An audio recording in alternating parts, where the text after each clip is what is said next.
Pascoal D'Ambrosio, da Zona Norte.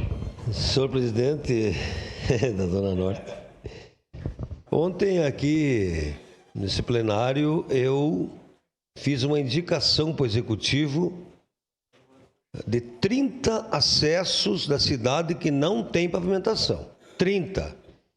Só na região do Vêneto, contando com a Holanda da Mate, Francisco Beltrão de Queiroz, no Carmelo, a Inês Pedron, que liga no Adamate, que é a linha de ônibus, inclusive, Rua dos Cristais, no Carmelo, nós temos 4 ruas, 4 acessos. 4 acessos de bairros sem pavimentação. Então está vindo um financiamento, eu fiz uma sugestão para o Executivo, que a gente também, além dos trechos do interior, que é de extrema importância, o asfalto no interior, que a gente também tenha pelo menos 500 metros cada acesso de bairro que não tem pavimentação. Eu quero dizer que o quartel dos bombeiros também é uma luta para aquela região sul.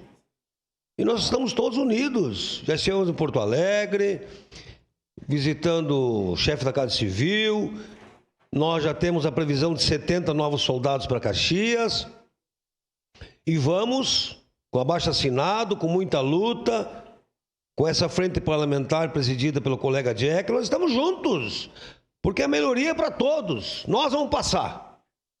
Mas as melhorias ficam.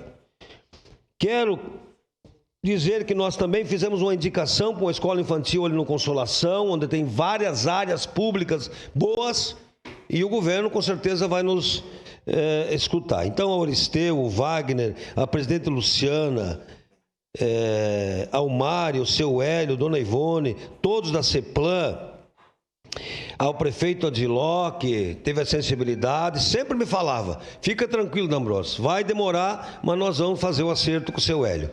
Então, em nome de toda a comunidade, eu repito o meu conselho da primeira fala.